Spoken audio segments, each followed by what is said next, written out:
Attempt 2. Apologies, you clicked on the first one. There was no audio. It's Sunday morning. Leave it out. Let me off. That's what I get for doing it and uploading it and not checking it.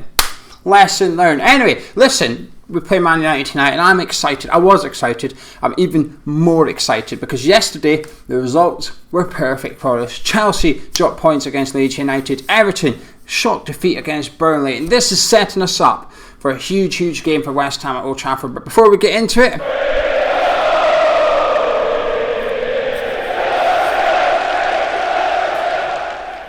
I'm not getting bad at this old button clicking thing, innit? I still can't edit, but I can click buttons. Anyway, listen. Yesterday, Everton, a defeat against Burnley. Did you see their first goal, though? Chris Wood's goal. And an individual error by Tom Davies. I watched on Man Utd earlier, and actually, that made me even more hopeful for West Ham going on to finish in a Champions League spot. I'm not going to shy away from it. I think we're finishing fourth. It's a little bit of a feeling, but it's also sort of going by what I've witnessed from us and the teams around us as well. It just gives me a little bit of hope, a little bit of confidence. West Ham this season, individual errors, conceding to goals, 0. I watched that goal that Everton conceded and I thought we would not do that. We wouldn't do it. We just won't do it. Souček, Rice, they will not do that. Now, I know you're thinking, you're a brave boy calling that. We know what's going to happen tonight at Old Trafford. You can tell me I'm going to jinx stuff. But now and again, in seasons gone by, it's been proven correct. But you do say, so all that upcoming striker's rubbish, you can't score goals, and you know what's going to happen. He's going to score against us, and you look a bit daft. But we've been doing this all season, and people have a little joke with us, and I like it. And they say, oh, we know who to blame when that happens now, or that doesn't happen now. It doesn't happen. There's no jinxing us this season. We are consistent. That is the best thing about us this season compared to other teams. Watch Chelsea against Leeds United, and Leeds were unlucky not to win. You know, some of the man of matches, like the Budweiser man of match, went to Mendy, the Chelsea goalkeeper, which tells you the story. He made a couple of top saves in that game. Chelsea didn't play particularly well, but I tell you what, it's made our win against Leeds last week look even better. It has. We did not play well against Leeds, in my opinion. I think most people agreed with me. We got off with it a little bit, but we still won. Chelsea didn't play well against Leeds United. 1 point. Massive difference. Massive difference. Now, it doesn't always work out like that, of course. But it's happened too often to us this season where we feel we got away with it a little bit. We got a little bit lucky. You need luck in football. And we deserve some. Over the years, how often have we been unlucky? The last season at Upton Park, we were unlucky in a lot of games. The one that sticks in your throat is away to Chelsea. Ruben Loftus-Cheek dived outside the box and got a penalty. Now, listen, you can say it's not luck, that's cheating. I'm willing to put it down to luck. The luck that the referee spots it incorrectly, gives it in the wrong place, blah, blah, blah, blah, blah. I'm happy to put stuff down to sort of whatever and hope that over the course of the season, swings and roundabouts, law of averages, whatever, it evens itself out, and it doesn't usually, but this season it feels like it's going in our favour a lot more than it's going against us. But that 2 results yesterday, it's just made me feel even more confident going into this game. It's taking the pressure off our boys a little bit. I felt there was pressure going to Old Trafford. We need to get something. We want Champions League football. We need to get a point. Well, obviously pending Leicester and Tottenham's results today, those results have just taken the pressure off us a little bit. It really has, but it's got to give us all the motivation under the sun. Because speaking of motivation, last week, Everton and Chelsea, funny enough, those two teams, they played their game in hand during the week. They both won. They leapfrogged us. We started in 4th. We finished the week in 6th before we played Leeds United. And David Moyes said that he told the boys he was disappointed we dropped out of the top 4. Moyes was disappointed we dropped out of the top 4. And we didn't even play a game of football. There was nothing we could do about it. And I don't mind that mentality because now we've got an opportunity to go back into the top 4 without playing a game of football, if that makes sense. It's evening itself out. It's the law of averages at play right here. And I cannot wait for tonight's game. I really can't. But before that, we've got 2 huge games for West Ham that don't involve West Ham. Leicester City take on Sheffield United. Now, a week ago I said Leicester win. I felt they got away with it against Brighton as well last week. A lot of injuries. And I do think we're right behind them. I think we're going to overtake Leicester. I just think we are, because we also play Leicester. We've got a game in hand over Leicester. There's too much stuff that suggests we're going to catch them for me. But this game, I would have had it down as a Leicester win until Chris Wilder left. Chris Wilder departed Sheffield United yesterday. We knew it was coming for the last couple of days, so I'd imagine. Do you know something? Do you know they say mutual consent? I actually believe that it was mutual consent this time, which is very rare. I'm the most sceptical person, because he was going to be sacked. it would have been announced like there and then when the rumours came out. If he was going to leave, it would have been announced there and then. So I do actually believe there was negotiation between both parties, and he did leave by mutual consent. But anyway, this could work in our favour. I do believe it could, because at the minute, a lot of neutrals, myself and yourself, will either be Team Chris Wilder. He wasn't backed enough. He'd done a really good job. He shouldn't have left. He should have been kept there. He should have allowed to do next season. Now that's me. I'm in there. And then there's Team, non-Chris Wilder. He didn't do good enough. He spent too much money, wasted too much money. Ramsdale, Brewster, not good enough. He had to go. Whichever camp you're in, the players have got to convince the people at home today which camp they should be in. The players have got to turn up today. The Sheffield United ones, they've got to turn up and they've got to put on a performance. They've got to fight for their future at Sheffield United.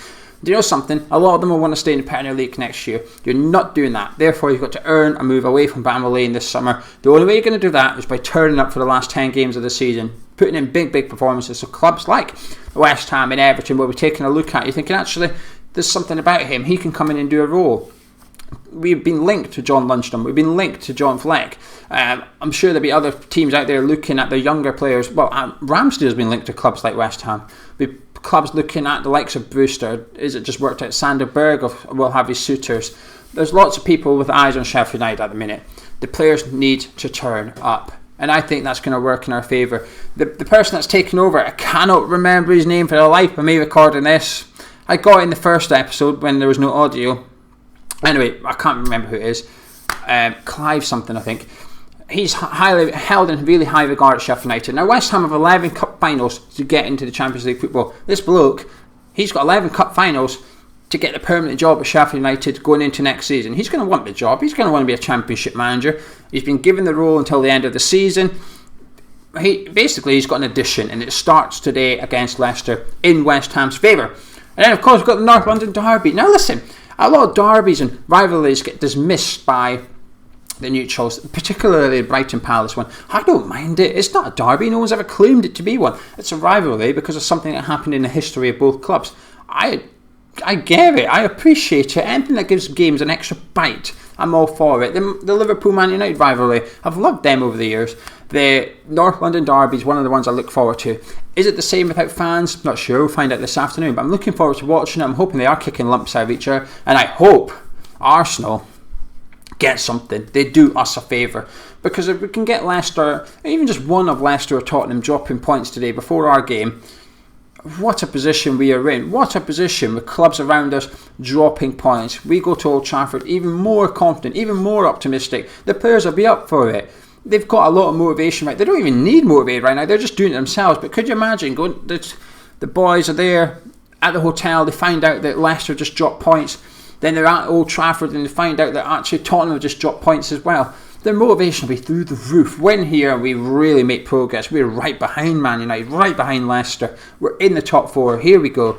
And with a game in hand over a lot of teams around us as well after tonight. This is a huge opportunity for West Ham. We have to capitalise on yesterday's results. We really do, because we won't always be presented with this. There'll be weekends to come where Everton, Chelsea, Liverpool, Tottenham, Leicester, they all win. And we have to win simply to keep up, simply to keep our advantage and not lose any ground on the teams of ours. So that's all we have to do. We have to win to stay still. Tonight we have an opportunity to win and make progress. Now, I would have been happy with a point tonight. Before this weekend, I was happy. A point would have been good. It's still a hard place to go, Old Trafford. They're still second in the league. I would have gambled it, though. I would have said, if someone said to me, you can take a point now or play the game, I would have played the game because I fancy us. But tonight, even more. I fancy us even more now. That point, actually, would have been a good result. I actually think now, given Chelsea and Everton, I think a point tonight would be an excellent point. I think the point has just got a little bit stronger for West Ham going into tonight's games.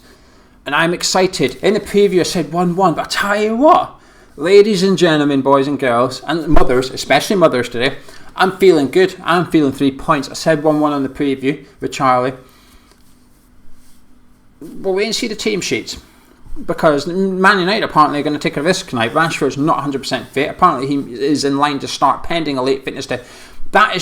That's a compliment to West Ham, that Ole Gunnar Solskjaer, instead of playing a 100% alternative, he's prepared to play a half-fit Marcus Rashford against West Ham. That's how much he respects us. That's how good he thinks we are, that he'd rather risk the fitness of someone because he needs his best players out there. And he's not wrong, but I think that's a huge compliment to us. But anyway, pending seeing the team sheets, I'm feeling a little sneaky away win tonight, I really, really am. But before I go, importantly, I did this at the start of the last video with no audio. Patreon, a massive thank you. There's been quite a few people joined up in the last few days for obvious reasons, so a massive thank you to them. It really will help Gonzo and Hammers Chat going forward. But if you haven't already and you want to know more, go to patreon.com/Hammers Chat. The link's in the description below. I've done a morning video then. We've got the player ratings tonight. We're live at 6:10.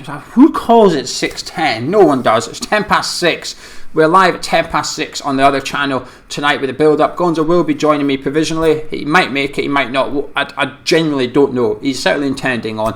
So hopefully we'll be having with the build-up. Then we've got the watch along with Charlie. Then the review with hopefully myself and Gonzo. Then the player ratings as well for the patrons. So if you become an addict, you get 2 videos. Mild addict get 2 videos today. And then the supporters, the Hammers Chat supporters, get the player ratings later on tonight. I'm going to shut up. I just wanted to promote it, but more importantly say thank you to the people who's joined up, because it does help, it does encourage Gonzo that actually there is a lot of support out there, and there's a lot of people willing to sort of give us £3.60 a month to help us try and do this full time, both of us. I mean, Gonzo kind of let the cat out of the bag anyway, but I've touched on it again now. But that's what we're trying to do. So anyway, I'm going to shut up. I'm going to disappear. Massive opportunity tonight, but most importantly, happy Mother's Day to all the mums out there. I hope you have a really, really nice day. Hope the lads win for you later. If you remember, text your mum, phone your mum, say happy Mother's Day to her today. If your wife is a mother of your child, make sure you say happy Mother's Day to her. Be nice, because there's a good chance you're going to need her to let you watch the football at 7:15. So up there for thinking, down there for dancing. I'll see you tonight. Catch you in a bit.